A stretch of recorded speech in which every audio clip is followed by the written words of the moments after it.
आगे फिर एकादशी व्रत की कथा आती है। कितने लोग एकादशी व्रत करते हैं?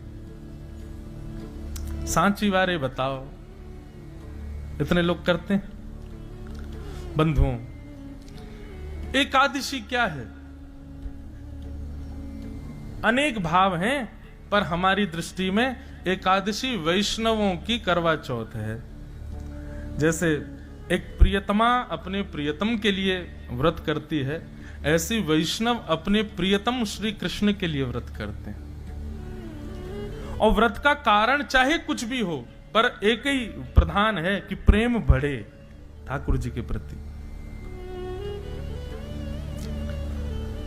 हमारी आयु दो चीजों से कम होती है, एक तो बहुत खाने से और दूसरा बहुत बोलने से। दो चीजों से आयु पर असर पड़ता है। जितना ज्यादा खाओगे उतनी जल्दी आप अलविदा कह जाओगे, और जितना ज्यादा चपड़ चपड़ संसार की बातें करोगे उतनी जल्दी आयु आपकी कम होगी। व्यक्ति जब व्रत करता है तो अन्न नहीं खाता, और जब वो अन्न नहीं खाता तो उसकी एक दिन की आयु बढ़ जाती है। एक ही दिन की बढ़ती है बस। आज पूरे दिन हमने अन्न नहीं पाया, एक दिन की आयु बढ़ेगी। लेकिन एकादशी व्रत करने वाले वैष्णव पूरे एक दिन अन्न नहीं पाते, और अन्न किस लिए नहीं पाते? बोले ठाकुर जी के लिए नहीं पाते। तो उसका अभिप्राय ये होता है कि एकादशी व्रत करने वाला एक दिन की आयु जो उसको मिली वो ठाकुर जी को अर्पित कर देता है, भगवत चरणों में अर्पित कर देता। बोले प्रभु मुझे नहीं चाहिए, बस ऐसा कर दो, मेरे अब शेष दिन जो हैं, जितनी एकादशी मैंने करी गिन लेना, उतनी एकादशी मतलब उतने दिन ठाकुर जी के हो गए मेरे जीवन के। कई लोग कहते महाराज जी एकादशी का उद्यापन कर लें। उद्यापन का मतलब हो जाता है कि फिर उसके बाद एकादशी ना करो तो चलेगा। मुझे ऐसा लगता है कि क्यों करना है? जब तक धराधाम पर हैं तब तक एक एक, वैसे तो हम हर दिन ठाकुर जी को दें, लेकिन 15 दिन में से एक स्पेसिफिक एकादशी का दिन यदि ठाकुर जी को ही अर्पित हो जाए तो इसमें बुराई क्या है? हम उससे छुट्टी क्यों चाहते हैं? अब मेरी बात सुन के कहीं जिसका होने वाला हो उद्यापन वो बंद मत कर देना, कर लो, पर जिनका अभी मन नहीं बना है उद्यापन करने का वो करना नहीं। अरे जब तक अंत में श्वास चले एकादशी करते रहो। श्री नामदेव जी के विषय में एक बड़ी सुंदर कथा आती है। नामदेव जी एकादशी का व्रत करते थे, लेकिन वो स्वयं करते थे इतना ही नहीं, सबसे करवाते थे। अगर उनको पता चल जाता कि कोई व्यक्ति रोटी खा रहा है तो उसके घर पहुंच के थाली उठा लाते थे। बोले आज एकादशी, आज नहीं खाओगे। केवल वयोवृद्ध और छोटे बालकों को छोड़ के, और किसी कोई बीमार हो, बस 3 लोगों को छोड़ दे, बाकी किसी को खाने ही नहीं देते। एकादशी के दिन नामदेव जी पूरे नगर में घूमते और घर घर में जाके देखते कोई भोजन तो नहीं कर रहा है। ये भी एक वैष्णव का स्वरूप है कि मैं अकेला भक्ति करूं नहीं, सबसे करवाऊंगा, मैं सबसे नाम जपवाऊंगा, चाहे कुभाव से जपो लेकिन जपो।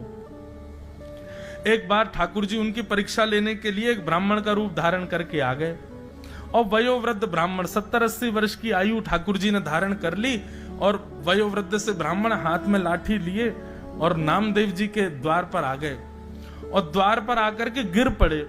नामदेव जी दौड़े, संत आए, जय हो भगवान पधारो। बोले मैं 20-22 दिन हो गए मैंने कुछ खाया नहीं है, मुझे बहुत जोर की भूख लगी है, मुझे जल्दी से कुछ तुम रोटी बनाओ, सब्जी बनाओ, चावल बनाओ, जल्दी से कुछ बना करके मुझे पवाओ।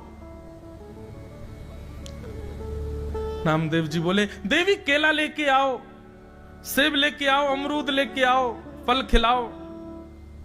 नहीं, फल नहीं चाहिए, मुझे तो रोटी सब्जी खानी। बोले भगवान आज एकादशी है, आज तो अन्न नहीं बनेगा घर पे।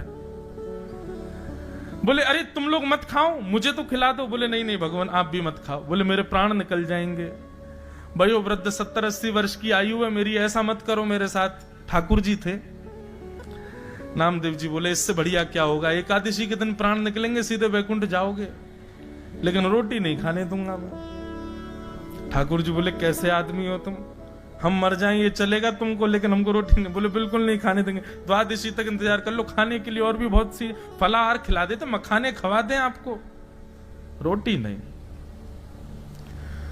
ठाकुर जी तो परीक्षा लेने आए थे, जोर जोर से चिल्लाने लगे, गला पकड़ करके, भगवान अरे देखो मैं किसके माथे आ गया, अरे मेरी एकादशी करवा रहा है जबरदस्ती, मेरे प्राण निकल रहे हैं। अब गली मोहल्ले में भीड़ लग गई, सब लोग आकर के नामदेव जी को सुनाने लगे, अरे तुम्हारी एकादशी तुम करो, इनसे क्यों करवा रहे हो, बेचारे महात्मा मर जाएंगे अभी। बोले नहीं नहीं, मेरे घर आए हैं, मैं तो अन्न नहीं खाने दूंगा। तो एक पड़ोसी बोला, बाबा आप एक काम करो, मेरे घर चलो, मां पा लेना। तो नामदेव जी ने पैर पकड़ लिए, बोले जाने भी नहीं दूंगा, खाने भी नहीं दूंगा, जाने भी नहीं दूंगा, यहीं पड़े रहो। और पाना है तो ये है ना, फल ले लो, दूध पी लो, मखाने खा लो, अन्न नहीं खाओगे।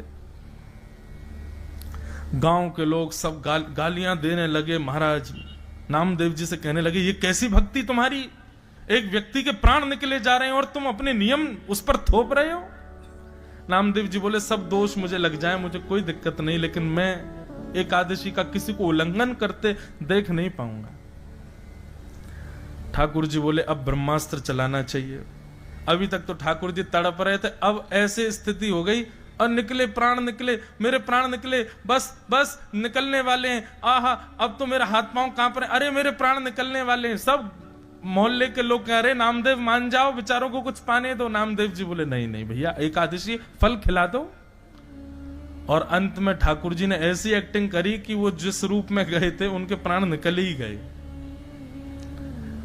गली मोहल्ले के लोग कहने लगे, राम राम राम, ऐसी एकादशी का क्या फायदा नामदेव, प्राण निकल गए उनके तुम्हारे घर पर, दोष लगेगा तुमको, तुम्हारी भक्ति व्यर्थ है, तुम जबरदस्ती करवाते हो सबसे। नामदेव जी के नेत्र सजल हो गए, अपनी पत्नी से बोले, देवी अपराध तो लग गया हमको, भले ही ठाकुर जी के एकादशी के नियम का पालन का ही सही, लेकिन लगा तो है, एक संत के प्राण निकल गए। अपने घर में ही आंगन में चिता बनाई और उस चिता में उस व्यक्ति का शव रखा और शव के अगल बगल नामदेव जी और उनकी पत्नी और अपने बच्चों को भी बैठा लिया। बोले हमारा अपराध है ना, व्रत तोड़वाया, व्रत पूर्ण करवाया हमने, एकादशी का पालन किया हमने, तो प्राण भी हम त्यागेंगे। और जैसे ही चिता में अग्नि लगा करके नामदेव जी महाराज बैठे, ठाकुर जी कह रहे थे, वारे नामदेव तेरी भक्ति को प्रणाम।